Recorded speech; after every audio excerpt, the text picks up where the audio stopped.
नमस्कार, मेरा नाम प्रशांत है और आप देख रहे हैं टीवी न्यूज़ इंडिया। कोरोना महामारी के फैलने के बाद ऑनलाइन एजुकेशन बहुत ज़्यादा चरम पर चल रही है। तो उसके लिए ऑनलाइन एजुकेशन पर चर्चा करने के लिए हमारे साथ है बलजीत, जो कि वरिष्ठा फाउंडेशन के फाउंडर हैं, तनिषा जी, जो कि पीएचडी हैं, एजुकेशन में परस्यू कर रही हैं पीएचडी में, चिराग हैं, जो कि बीबीए के स्टूडेंट हैं आईआईएम रोहतक से, और अष्टम जी हैं, डायरेक्टर हैं जो कि डायरेक्टर हैं। मैं नाम भूल एट्थ गया, बताइएगा। Dimension consultancy. Eight dimension consultancy, eight dimension के। तो अष्टम जी, मेरा पहला सवाल आपसे ही है, क्योंकि मैं आपका कंपनी का नाम भूल गया, माफ कीजिएगा। ऑनलाइन एजुकेशन अभी तक कितनी कारगर साबित हो रही है?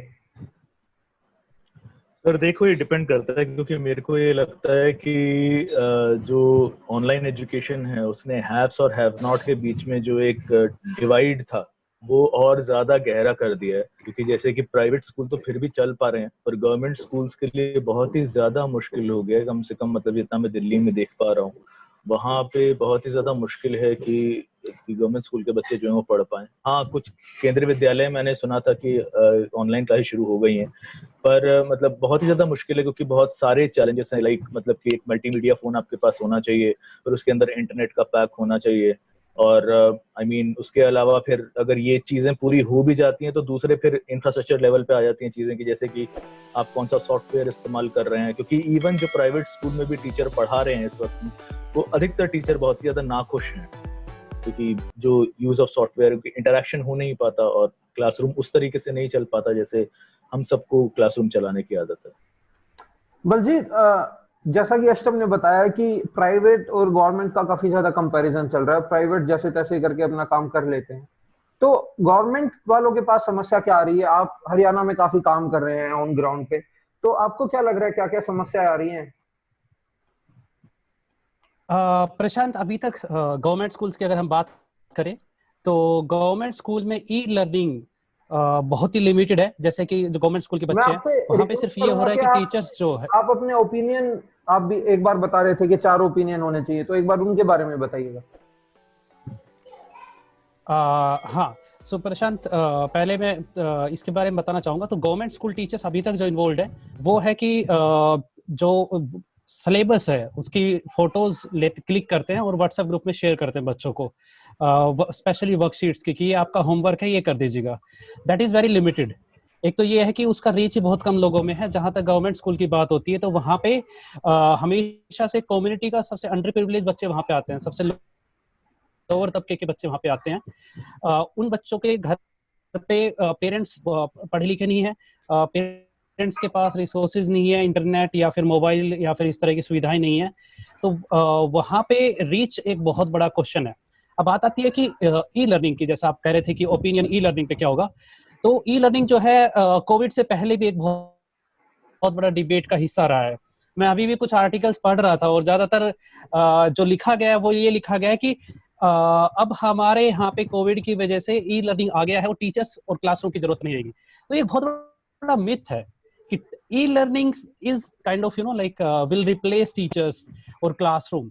तो ये आई थिंक इस पे बहुत क्लैरिफाई करना चाहिए, क्योंकि जब ई लर्निंग या डिजिटल लर्निंग आती है तो टेक्नोलॉजी जब भी आती है, तो टेक्नोलॉजी, तो बच्चे जो होते हैं, बच्चे सवाल बहुत पूछते हैं, और बच्चों के दिमाग में क्योंकि हर चीज नई होती है तो नई चीज के प्रति उनमें जिज्ञासा बहुत होती है। तो उनके सवाल का जवाब देने के लिए, क्योंकि टेक्नोलॉजी सारी जवाब नहीं दे सकते। दूसरा क्या है कि देखिए, अगर मान के चलिए मेरे बच्चे हैं और अगर मैं स्कूल भेजूं तो मैं उनको स्कूल इसलिए नहीं भेजूंगा कि वो वहां पे जो है सिर्फ किताबी ज्ञान पढ़ के आए। मैं उनको वहां पे इसलिए भेजूंगा कि वो बाकी बच्चों से घुले मिले, वो एक दूसरे से व्यवहार करना सीखे, टीचर्स के साथ व्यवहार करना सीखे, वहां पे दुनियादारी की अलग चीजें सीखे अदर देन द बुक्स। ठीक है। तो वो जो है वो टेक्नोलॉजी नहीं दे पाएगी। टेक्नोलॉजी में हो सकता है कि बेटर एजुकेशन अवेलेबल हो जाए। मान के चलिए कि हम लोग सब कुछ कंसिडर कर लेते हैं, इंफ्रास्ट्रक्चर कंसिडर कर लेते हैं, कंटेंट कंसिडर कर लेते हैं, तो भी जो एक सोशल जो एक्सपेक्ट था वो नहीं कंप्लीट हो पाएगा। And I think we need to move beyond. ये जो बात होती है सिर्फ करिकुलम की या फिर सिर्फ बात होती है चीजें पढ़ने लिखने की, उससे पीछे हमें उसके बियॉन्ड जाना पड़ेगा। सेकंड ओपिनियन ये है कि इसमें ई एक्सक्लूजन बहुत ज्यादा होता है। जैसे अस्तम कह रहा था कि अभी एक आईआईटी की स्टडी है, आईआईटी के बच्चों के पास, आप इमेजिन कीजिए, देश के one of the best institute के बच्चों के पास सिर्फ 37% ऐसे बच्चे हैं जिनके पास इंफ्रास्ट्रक्चर अवेलेबल है टू अटेंड ऑनलाइन क्लासेस। सो आप इमेजिन कर सकते हैं बाकी कॉलेजेस के बारे में, बाकी स्टूडेंट्स के बारे में कंट्री के। ये आपने जो स्टैट बताया, जो कि आपने फैक्ट दिया 37%, इसका आपके पास प्रूफ है? आपने भी कहीं पर पढ़ा होगा? ये आईआईटी मंडी की एक स्टडी है, तो उन्होंने आईआईटी के आईआईटी मंडी के प्रोफेसर ने कहा है कि उनके सिर्फ 37.5% स्टूडेंट्स जो हैं वो लाइव क्लासेस अटेंड कर पा रहे हैं।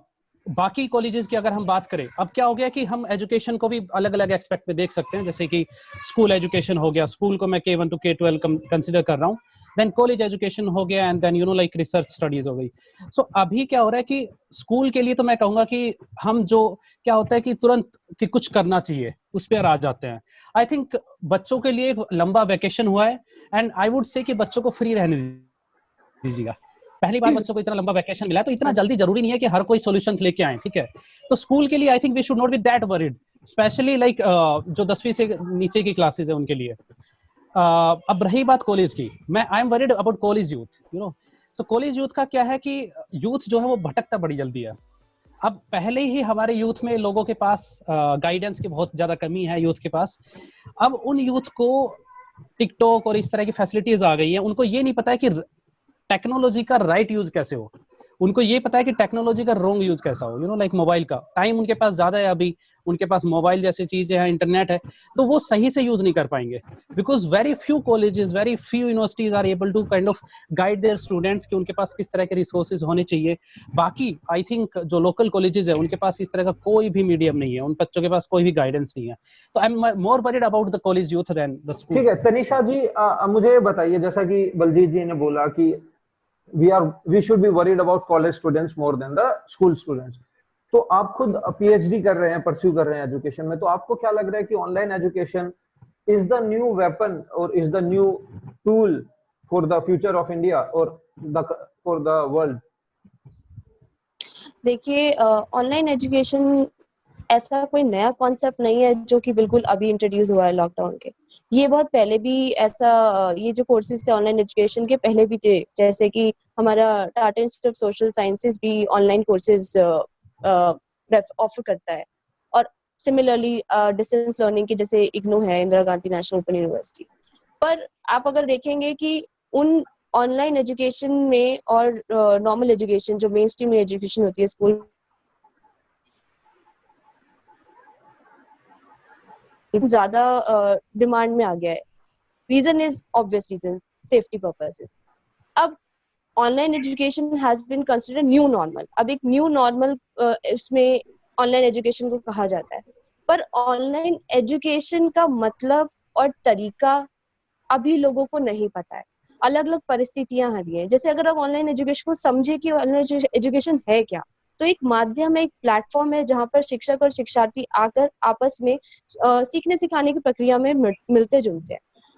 अब उसकी एक अलग तरीके की करिकुलम, अलग तरीके का पेडागोजी और टीचर को अलग तरीके की ट्रेनिंग चाहिए, पर ऐसा हो रहा है कि अभी ऐसी चीजें नहीं है। रीजन इज बेसिक जो हमारी इंफ्रास्ट्रक्चर है, जैसे अष्टम ने बताया कि हमारे पास टेक्नोलॉजिकल एडवांसमेंट ही नहीं है, रिसोर्सेज बहुत लिमिटेड है। तो अगर हम मोटा मोटा ऑनलाइन एजुकेशन की अभी करंट परिस्थितियों को समझे, अगर हम अभी की देखा जाए इंडिया में क्या हो रहा है, तो मेरे कुछ शिक्षकों से बातचीत हुई और मैंने समझा है कि अगर हम देखें तो एक है शिक्षक जो है दिल्ली में ऑल्टरनेटिव स्कूल में पढ़ा रहा है, वहां पर क्या हो रहा है, उनकी एक अलग समस्या है। एक टीचर जो 1 घंटे की क्लास लेती है अपने नॉर्मल स्कूल में, अब उसको वो 4 घंटे का सेशन लेना पड़ रहा है ऑनलाइन। ऐसे ही एक जो स्कूल है, सपोजिटली एक मेरी बात हुई थी आनंद डिस्ट्रिक्ट गुजरात में, वो बता रहे हैं कि उनके स्कूल्स में सब कुछ है पर यहाँ नेटवर्क नहीं है। तो अब वहाँ पेरेंट्स को दिक्कत आ रही है टीचर से कनेक्ट करने में। वो रात को जाते हैं, डाउनलोड करते हैं, फिर वो बच्चों को पढ़ाते हैं। तो सोचिए, और एक है बच्चा जो गांव में जिनके पास नेटवर्क ही नहीं है, जो सिर्फ जैसे बलजीत बता रहे हैं जी होमवर्क आ गया है, पेरेंट्स को पता नहीं है होमवर्क कैसे कराना है, और फिर दिक्कत। और एक और कैटेगरी है जिसके बारे में हम बात ही नहीं कर रहे हैं, वो है माइग्रेंट लेबर्स के बच्चे, जो कि पूरा बॉर्डर टू बॉर्डर जा रहे हैं, जिनका एक अलग तरीके का वॉलेंस देख रहे हैं। एक बेसिक फैसिलिटी, जो बेसिक एम्यूनिटीज होती है, फूड, सिक्योरिटी, क्लोथ्स, वो भी उनके पास नहीं है। तो एजुकेशन उनके लिए भी एक बड़ा क्वेश्चन है। तो ऑनलाइन एजुकेशन एक न्यू नॉर्मल तो है, बट उसके लिए हमें एक प्रॉपर तैयारी चाहिए, और आई थिंक हमें सबको मिलकर इस पर काम करना चाहिए। ठीक है। चिराग, आप हमारे बीच एक पहले ऐसे स्टूडेंट है हमारे पूरे पैनल में अभी, बाकी तो हम सब युवा हैं जो काम कर रहे हैं, आप हैं जो कि पढ़ाई कर रहे हैं। तो what is the situation right now at the college level of online education? Sir हाँ, जैसे हमारे कॉलेज में अभी पूरा जो थर्ड टर्म जैसे हम कहते हैं वो पूरा ऑनलाइन ही किया गया, क्योंकि कोरोना के बाद से हमारे को घर पे जाने को कह दिया था, तो पूरा ऑनलाइन ही किया गया है। हाँ, और नेहा मैम और बलजीत सर और अष्टम सर ने जैसे कहा कि इंफ्रास्ट्रक्चर प्रॉब्लम्स है। हाँ, सबके पास कई जगह कनेक्शन नहीं होता, कई जगह डेटा पैक खत्म हो जाता है क्लास की 2 क्लासेस के बाद में। बट मुझे नहीं लगता इसके अलावा इस समय कोई ऑप्शन है, क्योंकि जैसा बलजीत सर ने कहा कि यूथ का दिमाग भटकता बहुत जल्दी है, और वैसे भी इस सिचुएशन में जब 2 महीने से हम लोग घर पे हैं, हमारे पास मतलब वर्चुअली काम करने के लिए ज्यादा कुछ है नहीं, तो ऐसे में ऑनलाइन एजुकेशन आपको बिजी रखने का काम करता है, और एटलीस्ट अपने दिमाग को नेगेटिव साइड पे भटकने तो नहीं देता है। और प्लस हाँ, कि जो नॉर्मल स्कूल है, जो नॉर्मल कॉलेज है, वो होलिस्टिक डेवलपमेंट के लिए होता है, वो चीज जरूर मिसिंग है ऑनलाइन एजुकेशन में, क्योंकि नहीं अकेडमिक इसका मोटिव ज्यादा है कि मतलब पढ़ा दिया जाए बच्चों को, और अकेडमिकली भी अपना पूरा मोटिव हो नहीं पा रहा है, क्योंकि इंटरेक्शन नहीं हो पा रहा है टीचर स्टूडेंट में। ये वन वे एजुकेशन हो रहा है, जिसमें टीचर्स ही ज्यादा बात करते हैं, और स्टूडेंट्स को डाउट्स या मतलब अपने व्यूज रखने के अपना ओपिनियन रखने के लिए ऑप्शंस कम ही है। आई गेस अष्टम, चिराग ने बहुत अच्छा पॉइंट बोला है कि इंटरेक्शन नहीं हो पा रहा है, क्योंकि आप बच्चों से जुड़े रहे हो, आप दिल्ली में काम कर रहे हो काफी ज्यादा, तो आपको क्या लगता है कि इंटरेक्शन कितना जरूरी है? एक, और जो दिल्ली का जो मॉडल है वो बाकी स्टेट्स की जो एजुकेशन सिस्टम है उससे अलग है, तो दिल्ली का मॉडल कितना ज्यादा अभी भी कुछ काम कर रहा है? अगर कर रहा है तो, अगर नहीं कर रहा है तो उसको क्या करना चाहिए आगे? दूसरी बात, मेरे 2 सवाल आपसे। देखो, जैसे कि इंटरेक्शन की बात आती है, तो जैसे जब हम लोग क्लासरूम में होते हैं और हम लोग ग्रुप एक्टिविटीज करवाते हैं, तो ग्रुप एक्टिविटीज अगर आप अब नई वाली क्लासेस ले रहे हैं तो आप नहीं करवा सकते।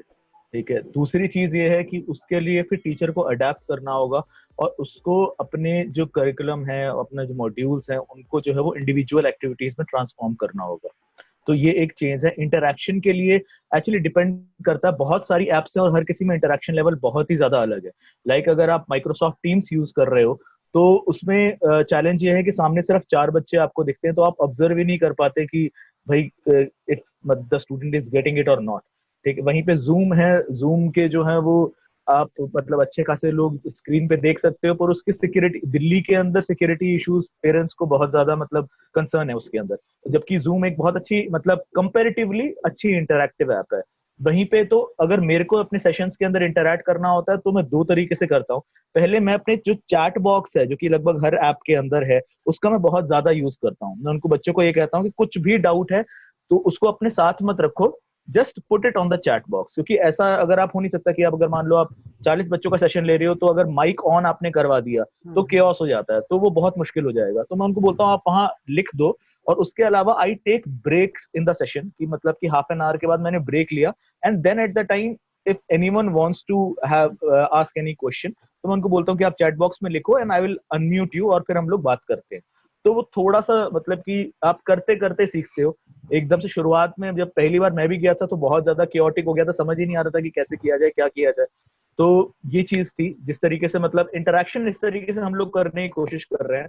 दूसरी चीज है कि क्या नाम, दिल्ली मॉडल के ऊपर दिल्ली सरकार इस वक्त क्या कर रही है, या एग्जैक्टली तो दिल्ली मॉडल में तो फिलहाल तो दिल्ली के स्कूल्स बंद हैं क्योंकि गर्मियों की छुट्टियां हुई हैं। मैंने केजरीवाल जी का वो पढ़ा था, जो कि इंटरव्यू था, उसमें उनसे पूछा गया था कि आप किस तरीके से करने वाले हैं, तो हिज रिप्लाई वाज वेरी कि भाई अभी तो हमें भी नहीं पता है कि क्या होने वाला है, क्योंकि जुलाई में अब स्कूल खुलेंगे, तो जुलाई में देखते हैं किस तरीके से क्या होगा। पर हाँ, उन्होंने एक हिंट ये तक दिया था कि भाई अगर टेक्नोलॉजी देनी होगी स्टूडेंट्स को तो दिल्ली सरकार देगी, उनका ये कहना था। अब वो चाहे वो इंटरनेट पैकेजेस हो, या फिर फोन देना हो, या फिर मतलब आईपैड देना हो, या फिर जो भी देना हो। तो उनका ये उन्होंने मतलब एक चलते चलते एक सुर्रा जरूर छोड़ा था, ऑल्दो उसके ऊपर बहुत ज्यादा बातचीत नहीं हुई, पर उन्होंने ये कहा था कि अगर दिल्ली के बच्चों को जरूरत होगी तो दिल्ली सरकार देगी। और मतलब एजुकेशन के लिए हम लोग बहुत लुकअप भी कर रहे हैं दिल्ली के मॉडल को, जो है मतलब ऑल ओवर इंडिया में। तो देखते हैं, बाकी बाकी सारी जो मतलब गिरह खुलने वाली हैं वो जुलाई या फिर उसके बाद ही खुलेंगी। अभी तो किसी को क्लैरिटी नहीं है कैसे क्या आगे होने वाला। ठीक है बलजीत, क्योंकि आप स्कूल पे काफी ज्यादा काम करते हो, तो मेरा आपसे दो सवाल ये हैं। एक तो मेरा कंसर्न है जो 12वीं के जो बच्चे हैं उनके लिए, बोर्ड एग्जाम्स के लिए, और दूसरा ये कि आप जैसे बता रहे हैं कि जो बच्चे अभी जिनकी छुट्टियां चल रही है उनको पढ़ाना अभी इतना जरूरी नहीं है, पर अगर वो पढ़ नहीं रहे हैं तो वो अभी इस टाइम पे क्या कर रहे हैं? क्योंकि आपने जैसा कि बताया कि यूथ, आपने ही इनिशिएटिव लिया था कि यूथ सबसे जल्दी भटकता है, तो ये 2-3 महीने फिर उनके भटकने की राह पर भी तो होंगे वो, क्योंकि टीनेज है, टीनेज में कोई भी कुछ भी कर सकता है। बिल्कुल प्रशांत, सो पहले मैं 12th वाला लेता हूँ। सो सबसे बड़ा चैलेंज जो आया एक्चुअली कोविड की वजह से, वो आया 12th के बच्चों को, फाइनल ईयर के बच्चों को, क्योंकि इन 12th के बाद बच्चों को कॉलेज में एडमिशन लेना होता है और उनको अभी नहीं पता कि उनका एडमिशन कैसे होंगे, कब होंगे, किस तरह से होंगे। सो डेफिनेटली उनका साइकोलॉजिकल और बाकी चीज़ों पे भी उनका बहुत इफेक्ट हो रहा है उस चीज़ का। तो और उनको चैलेंज आ रहा है इस चीज़ से। उनको ये भी है कि अब वो स्टडी भी नहीं कर सकते because they are not sure कि उनको जाना कहाँ है। कुछ के एग्जाम हो चुके हैं, कुछ कहीं कहीं, एक हाँ सेकंड, हाँ, अष्टम किसी जी किसी कुछ बोल स्टेट में रहे हैं। एग्जाम हुए हैं, किसी में हुए भी नहीं है। अष्टम क्या कह रहे तो थे वही आप? एग्जैक्टली मैं यही कह रहा था कि 12th के तो कई जगह पर एग्जाम्स भी नहीं हुए हैं, तो वो अनसर्टेनिटी बहुत ही ज्यादा है, जो कि बलजीत कह रहे हैं। Baljeet please continue. जी जी कंटिन्यू। या जैसा अष्टम ने कहा कि वो अनसर्टेनिटी सेम इज विद जो कॉलेज फाइनल ईयर के स्टूडेंट्स हैं, उनके भी एग्जाम्स नहीं हुए हैं, उनको अभी हायर स्टडीज के लिए जाना था, उनको अप्लाई करना था, तैयारी करनी थी। अब बहुत सारे बच्चों को वापस अपने गांव जाना पड़ा कॉलेज छोड़ के, तो वो हॉस्टल में रह रहे थे या बाहर पीजी में रह रहे थे, और वहां पर इंटरनेट कनेक्टिविटी नहीं है। कॉलेज क्लासेस लेने की कोशिश कर रहे हैं कुछ कहीं पे, मतलब according to their facilities, but बच्चों के लिए एक बहुत बड़ा अनसर्टेनिटी बना हुआ है। तो ये कैटेगरी सबसे ज्यादा वल्नरेबल कैटेगरी है, जो फाइनल ईयर के स्टूडेंट्स हैं, जो 12th के स्टूडेंट्स हैं, कुछ 10th के स्टूडेंट्स हैं, ये बहुत ज्यादा वल्नरेबल है। सेकंड कैटेगरी हम आते हैं, जैसा आपने कहा कि स्टूडेंट्स, स्कूल स्टूडेंट्स। सो मैं कहूँगा कि मैं उसके बारे में थोड़ा सा मतलब कम वरीड हूँ इन कंपैरिजन टू यूथ। उसमें ये है कि बच्चे कुछ ना कुछ सीख लेते हैं घर पे, जो पुरानी बुक्स होती हैं उनमें से पेरेंट्स बोल देते हैं कुछ के, क्योंकि बच्चे आपस में खेल रहे होते हैं तो भी सीख रहे होते हैं। दूसरा प्लस मैं ये कहूंगा कि पेरेंट्स आपके चैनल के थ्रू कि अभी बच्चों को बुक से ज्यादा आप जो एक्सपीरियंशियल लर्निंग होती है उसकी तरफ लेके जाइएगा, क्योंकि टेक्नोलॉजी के जरिए साइंस से जुड़ना बच्चों के लिए बहुत आसान होता है। फॉर एग्जाम्पल अरविंद गुप्ता के वीडियोज हैं, तो अरविंद गुप्ता की ऐप भी है, उनकी वेबसाइट भी है, तो वहां पर साइंस के वीडियोज हैं। अब अगर चाहे वो 4th का बच्चा है, 5th का है, या 7th 8th का बच्चा है, तो वो बड़े अच्छे से, बड़े मजे से वो साइंस के एक्सपेरिमेंट्स करता है। आप उनको बस वो एक मोबाइल में अगर दिखाएंगे, बस उनको ये छूट दे दीजिएगा कि घर पे वो जितना चाहे उतना कचरा थोड़ा सा मचाए और आप लोग उसको साफ कर दीजिएगा प्लीज। बट क्योंकि बच्चे करने में बहुत ज्यादा इंटरेस्ट दिखाते हैं, so instead of them making to attend classes by schools, please zoom वाली क्लासेस या फिर जो ये इस तरह की क्लासेस चल रही है वो बच्चों को प्रेशराइज मत कीजिएगा। बच्चे के लिए बैठना बहुत डिफिकल्ट होता है, एंड स्पेशली जब उनको कोई इंटरेक्ट नहीं हो रहा है, यू नो स्क्रीन उनके लिए इंटरेक्टिव नहीं है बहुत ज्यादा, तो इनको उनके लिए बहुत बड़ा चैलेंज है। सो उनसे बेटर है कि आप इस तरह की वीडियोस उनको दिखाएं। थर्ड कैटेगरी जो आ जाती है, जो कि स्कूल और कॉलेज के बीच में है, जैसा कि 11th 12th हो गया, 10th हो गया, इनके बच्चे जो हैं, अब इन कैटेगरी के बच्चों के लिए एक चैलेंज है, स्पेशली गांवों के बच्चों के लिए, क्योंकि इनके लिए प्रॉपर गाइडेंस नहीं है, इनको नहीं पता कि आगे क्या पढ़ना है। अगर आप 11th में भी है तो आपको नहीं पढ़ना आगे, एंड दैट वो माहौल नहीं है यहाँ पे पढ़ने का। एटलीस्ट स्कूल में जा रहे या फिर ट्यूशन पे जा रहे थे वो लोग, तो थोड़ा सा उनको पीयर प्रेशर होता था, थोड़ा स्कूल का प्रेशर होता था, तो पढ़ लेते थे। अभी उनकी पढ़ाई जो है आप एकदम कह सकते हैं कि बहुत ज्यादा पीछे चली गई है। और एक लास्ट कैटेगरी ऐड करना चाहूंगा, वो है harassment with kids during this time. तो इसमें क्या है कि बच्चों के पेरेंट्स जो शराब पीते हैं, एंड उनको बहुत ज्यादा परेशानी हो रही है, क्योंकि पहले क्या है कि बच्चे स्कूल चले जाते थे, तो हम ये भी ऑब्जर्व करते थे कि बहुत सारे बच्चों को चोट लगी होती थी क्योंकि रात में पेरेंट्स पीटते थे उनको। अब वो बहुत ज्यादा इंक्रीज हो गया है। तो बच्चे क्योंकि वल्नरेबिलिटी की कैटेगरी में सबसे नीचे आते हैं, तो वो बहुत ज्यादा वल्नरेबल है। अब पेरेंट्स के लिए भी एक बहुत बड़ा चैलेंज है ये, क्योंकि ये नया हुआ है, जब बच्चे इतने टाइम के लिए घर पे है, जब बाकी मेंबर्स भी घर पे हैं, और अब बच्चे उनको डिस्टर्ब करने लग गए हैं बहुत ज्यादा, उनको लगता है कि बच्चे डिस्टर्ब कर रहे हैं ऐसा। तो ठीक है तनीषा जी, चाहिए। बलजीत आपने जी काफी अच्छे से चीजें एक्सप्लेन करी। तनीषा जी, मैं आपसे कॉलेज स्टूडेंट्स की बात करना चाहता हूँ, क्योंकि जैसा कि बलजीत ने बताया कि स्कूल स्टूडेंट्स फिर भी बच्चे होते हैं, उनको इतनी परेशानियां नहीं होती, पर जो बच्चे फाइनल ईयर में होते हैं, ग्रेजुएशन के फाइनल ईयर में जो है, वो अपना मास्टर्स करना चाहते हैं, जॉब करना चाहते हैं, या जो मास्टर्स में है, जो कि अपना आगे करियर देख रहे हैं, पीएचडी करना चाहते हैं या जॉब करना चाहते हैं, उनके मन में काफी ज्यादा तनाव रहता होगा। तो उनके लिए क्या कुछ हो रहा है, या उनकी फीलिंग कैसी चल रही है अभी? जी। पहले तो मैं बलजीत का जो पॉइंट, लास्ट पॉइंट बताया कि harassment harassment with kids. Towards kids, हाँ या हरासमेंट विद किड्स, तो इसमें एक पॉइंट मैं ऐड करना चाहूंगी, वो ये कि मेरी कुछ लोगों से बातचीत हुई है जो ग्राउंड लेवल पे काम कर रहे हैं, तो वो मुझे बता रहे हैं कि एक जो अभी सर्वे हो रहा है, जेंडर पर्सपेक्टिव भी आ रहा है इसमें, जिसमें अगर फैमिली में अगर लड़का लड़की पढ़ रहे हैं तो ज्यादा प्रेफरेंस लड़कों को मिल रही है और गर्ल एजुकेशन फिर से पीछे जा रही है। तो इस चीज पर भी ध्यान देने की जरूरत है कि हरासमेंट में गर्ल जेंडर एस्पेक्ट भी आ रहा है। दूसरा जो आप क्वेश्चन कर रहे हैं कि कॉलेज लेवल के, तो ये बात तो सच है कि जो जो स्टूडेंट्स कॉलेज में होते हैं वो करियर पे बहुत फोकस्ड होते हैं, उनको ये रहता है कि ग्रेजुएशन के बाद वो जॉब लें, अच्छा सिक्योर हो, और उसके लिए वो मास्टरी भी करते हैं, ठीक है। पर अभी फिलहाल ये है कि सिचुएशन थोड़ा क्रिटिकल है, अभी अनएम्प्लॉयमेंट भी बढ़ने वाला है, तो और थोड़ा सा टेंशन आ गया यूथ को।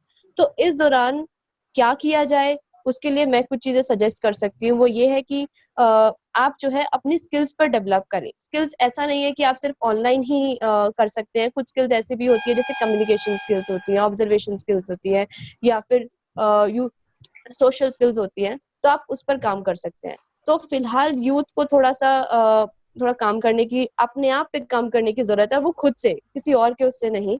Sorry for the disturbance. या दूसरी चीज ये कि sorry I miss the question, आप दोबारा अब मैंने पूछा था कि जो फाइनल ईयर के जो स्टूडेंट्स हैं, बैचलर्स या मास्टर्स के, वो काफी ज्यादा परेशान होंगे या डिप्रेस होंगे, क्योंकि उनको आगे क्या करना है उनको नहीं पता। स्कूल स्टूडेंट्स का फिर भी पता चल जाता है।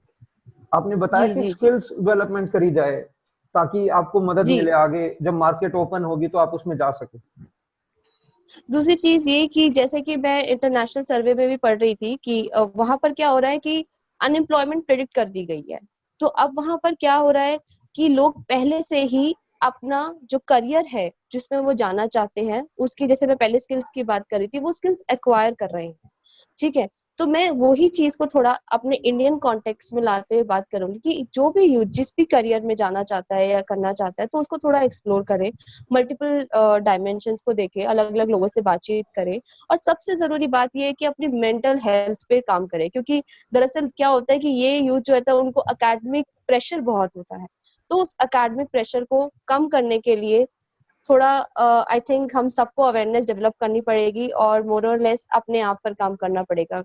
That's ठीक it, है I Tanisha want ji. to say. चिराग, आप क्योंकि प्रशांत, कॉलेज में, हाँ, मैं मैं एक कुछ बार चिराग कंट्रीब्यूट। से क्वेश्चन कर लूं, फिर आप उसमें हाँ ऐड ऑन चीजें प्लीज बता प्लीज दीजिएगा। चिराग, प्लीज मुझे प्लीज। ये बताइए कि एजुकेशन, जो आपके कॉलेज एजुकेशन चल रहा है, उसके अंदर एग्जाम का क्या सिस्टम चल रहा है? क्योंकि दिल्ली यूनिवर्सिटी का एक हैशटैग चला है जिसमें बच्चे बहुत ज्यादा विरोध कर रहे हैं एग्जाम का, वो अपोज है उसको। तो आपको क्या लगता है कि एग्जाम का कैसे कंडक्ट कराने चाहिए, या जो ऑनलाइन एग्जाम कराए जा रहे हैं वो ठीक कराए जा रहे हैं? सर मैं अपने कॉलेज की बात करूंगा तो हमारे यहाँ पर ऑनलाइन एग्जाम्स करा दिए गए हैं, जो मतलब हमारा पूरे टाइम हमको ऑनलाइन पढ़ाई हुई हमारी, और उसके थोड़े दिन बाद हमारे ऑनलाइन एग्जाम्स करा दिए गए। तो मतलब हम लोगों ने तो नहीं देखा कि उसमें कोई प्रॉब्लम हो रही है। हमारे को वही 3 आवर का जो हमारा विंडो होता है, 3 आवर का विंडो दिया था, क्वेश्चन पेपर आ जाता था, हमें वर्ड डॉक्यूमेंट्स और एक्सेल शीट्स में अपने आंसर लिख के सबमिट कर देना था गिवन टाइम के अंदर।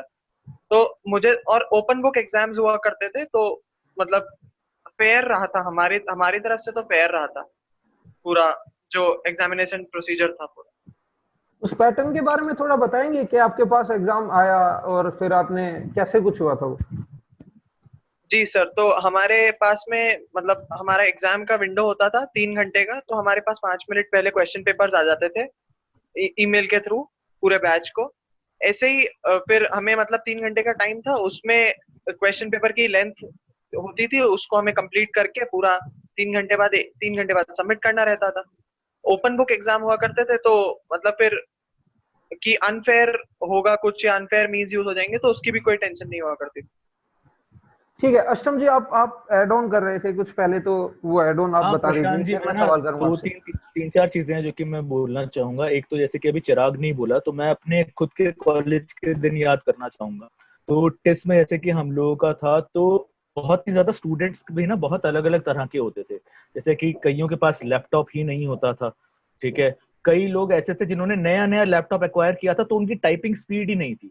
तो आप ये भी सोचो कि अगर इस तरीके से एग्जाम हो रहे हैं, तो और अगर एक बच्चा जैसे नया नया जो है टेक्नोलॉजी के साथ आया है, उसकी टाइपिंग स्पीड ही नहीं है, अगर उसे आता भी है तो भी उसके लिए जो है वहां पे टाइप करना मुश्किल हो जाएगा।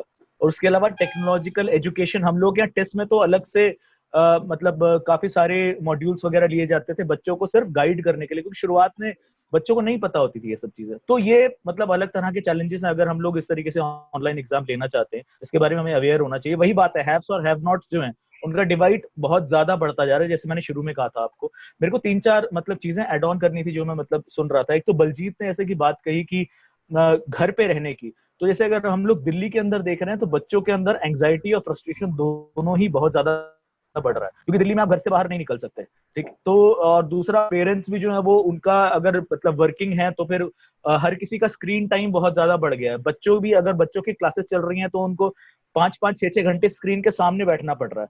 तो उससे जो है वो उनकी हेल्थ पे अलग तरह के इश्यू जो है वो चल रहे हैं। उसके अलावा जैसे कि जो तनीषा जी ने कहा था कि मतलब क्या कुछ कर सकते हैं, जो आपने एक सवाल था, कि मैंने हाल ही में 1-2 सेमिनार किए हैं कॉलेज स्टूडेंट्स के साथ, कि स्पेशली इस टाइम को कैसे यूटिलाइज किया जाए। तो मैंने सबसे पहले उन लोगों को बोला है कि अपना आप स्वॉट एनालिसिस करो। कि आप ये देखो, जैसे कि सेल्फ एनालिसिस स्वॉट टेक्निक जो होती है, कि सिर्फ आप खुद को एनालाइज करते हो स्ट्रेंथ, वीकनेस, अपॉर्चुनिटी, थ्रेट के रिस्पेक्ट में। और ये देखो कि कहाँ कहाँ पे आपको अपॉर्चुनिटी है डेवलप करने की, और आप किस तरीके से डेवलप कर सकते हो। डेवलप करने के 2 से 3 बेसिक तरीके हैं। एक तो आप मतलब यूट्यूब है ही आपके पास, जो कि फ्री ऑफ कॉस्ट है, जहाँ से आप बहुत सारी चीजें देख सकते हो। दूसरा है एडेक्स की तरह प्लेटफॉर्म्स है कुछ, एडेक्स शायद .org है या फिर .com है, ऐसे करके एक वेबसाइट है। ऐसी और भी वेबसाइट्स हैं एडेक्स है, जहाँ पे वेबएक्स भी है, उस पे भी आप, काफी काम हो रहा है। हाँ एग्जैक्टली तो यहाँ पर आपके सर्टिफिकेशन कोर्सेस मतलब कि बाहर की यूनिवर्सिटी से भी आप ले सकते हो। जैसे कि क्या नाम, ऑक्सफोर्ड हो गया, ठीक है, या फिर हार्वर्ड हो गया, ये सब हो गया। तो अपग्रेड यहाँ भी से इस पे आपका इसके सीवी ऊपर पे काफी काम कर बहुत अच्छी। रही है। अपग्रेड भी हाँ ऑक्सफोर्ड और हार्वर्ड और मीका से एग्जैक्टली काम कर रहे हैं जी। एग्जैक्टली तो ये सारी चीजें कर सकते हैं। तीसरी चीज है कि सेल्फ हेल्प बुक आजकल मार्केट में बहुत ही ज्यादा है, ठीक है, तो उनको इस्तेमाल करिए। और अगर कुछ प्रैक्टिस बेस्ड बुक्स मिल सकती हैं, तो उनका इस्तेमाल करके जो है इस वक्त को किस तरीके से जो है यूटिलाइज किया जाए। हाँ ठीक है, मतलब चीजें बदलेंगी। और एक मैं अपना ओपिनियन रखना चाहूंगा, मुझे एक चीज जो कि लगती है वो ये है कि ये वक्त माइलस्टोन साबित होने वाला है आगे की दुनिया में। क्योंकि अब पहले हमारे पास ये था कि हम लोगों के पास ऑप्शन था कि हम टेक्नोलॉजी पे जाएं या ना जाएं। आज हमारी मजबूरी हो चुकी है। और यहाँ से आने के बाद यू आर ऑडिबल तनिषा। पहले आप खत्म कर लीजिए, फिर मैं तनिषा के पास आ हाँ जाऊंगा। ठीक है। तो यहाँ से आने के बाद जब आगे की तरफ को हम लोग निकलने वाले हैं, तो ये कंपोनेंट रहेगा, रहने वाला है। जैसे कि सबने कहा कि टेक्नोलॉजिकल कंपोनेंट पहले भी था, पर वो एक चॉइस थी जिससे हम लोग अधिकतर भाग रहे थे, ठीक है। मगर अब जो है वो कंपोनेंट रहने वाला है। हाँ उसके चैलेंजेस बहुत हैं, अलग अलग तरह के हैं। बलजीत ने अभी हाल ही में कहा था, उसका एक एड ऑन ये भी है कि कई स्कूल दिल्ली के आप देखोगे वहां पे स्क्रीन्स लगी हुई हैं, सारी टेक्नोलॉजी है, पर उस स्क्रीन का सिर्फ और सिर्फ उपयोग ये होता है कि बच्चों को अगर वीडियो दिखानी है तो उस पर दिखा दी। बाकी जो प्रोसेसेस है वो टीचर खुद ही करता है। तो टीचर एक ऑप्शन नहीं है, वो एक मैंडेटरी चीज है मेरे हिसाब से। और इस तरीके से मेरे हिसाब से एक मतलब बहुत ही बड़ा चेंज आने वाला है इसके बाद, कि टेक्नोलॉजी का कंपोनेंट काफी उभर के आने वाला है लगभग हर स्टूडेंट के रिस्पेक्ट में। और बहुत ही अच्छा और क्वालिटी कंटेंट जो है हम लोगों को मोस्ट प्रोबेबली मिलने वाला है बहुत ही जल्द ऑनलाइन। ठीक है, तनिषा कुछ ऐड ऑन करना चाह रही थी। जी, मैं जैसे कि अष्टक जी बता रहे हैं कि पोस्ट कोविड जो है अपने आप में एक माइलस्टोन बनने वाला है। तो इसमें मेरा खुद का भी मानना ये है कि और मतलब मेरी समझ जो बन रही है अभी तक वो ये कि ये कोविड जो सिचुएशन है, अगर हम इसको लर्निंग स्टेज की तरह लेकर चले, और अगर हम टीचर्स, पेरेंट्स और स्टूडेंट्स का फीडबैक लेकर आए, तो शायद जो प्रॉब्लम्स हमें आ रही हैं ग्राउंड लेवल से लेकर हम मैक्रो लेवल तक ला सकते हैं। तो जैसे कि अगर पेरेंट्स की प्रॉब्लम कुछ है, टीचर्स की कुछ है, स्टूडेंट्स की कुछ है। जैसे टीचर्स की अभी तक बात नहीं हुई तो मैं थोड़ा उस पर रिफ्लेक्ट करना चाहूंगी। टीचर्स के साथ प्रॉब्लम ऐसी आ रही है कि जो ऑनलाइन एजुकेशन था पहले जो विलिंग वाला एस्पेक्ट आता था इसमें, पर अब ये हो गया, ये कंपल्शन बनता जा रहा है। तो कंपल्शन में प्रेशर भी आ रहा है टीचर्स पे, परफॉर्मेंस का भी, और ऑफ कोर्स अपना खुद का परफॉर्मेंस और स्टूडेंट की परफॉर्मेंस का। सो इस चीज में क्या हो रहा है, टीचर्स पे अलग तरीके की विजिलेंस आ रही है, अलग तरीके की कांस्टेंट मॉनिटरिंग आ रही है। तो ऐसी छोटी छोटी प्रॉब्लम्स को अगर हम एक्यूमुलेट करें टू फीडबैक लेते हुए, तो शायद हम एक अच्छा कंटेंट, जैसे अष्टम जी बात कर रहे हैं, एक डेवलप कर सकते हैं ऑनलाइन एजुकेशन का, जो कि इन फ्यूचर हमें हेल्प कर सकता है। ठीक है, हम बलजीत आखिरी सवाल आपसे और फिर हम रैप अप कर देंगे। आपको क्या लगता है कि जैसा कि अष्टम तनीषा जी ने बताया कि ये एक बहुत अच्छा लर्निंग लेसन है हमारे लिए, तो आपको क्या लगता है कि अब आने वाले स्टेप क्या होने चाहिए? बिल्कुल प्रशांत, सबसे पहला तो स्टेप मेरे हिसाब से ये होना चाहिए कि हमें एक कैटेगरी बनानी चाहिए सब बच्चों की, चाहे वो स्कूल बच्चे हो, यूथ हो, चाहे वो एडुकेटेड हो, अनएडुकेटेड हो, हमें सबका कैटेगरी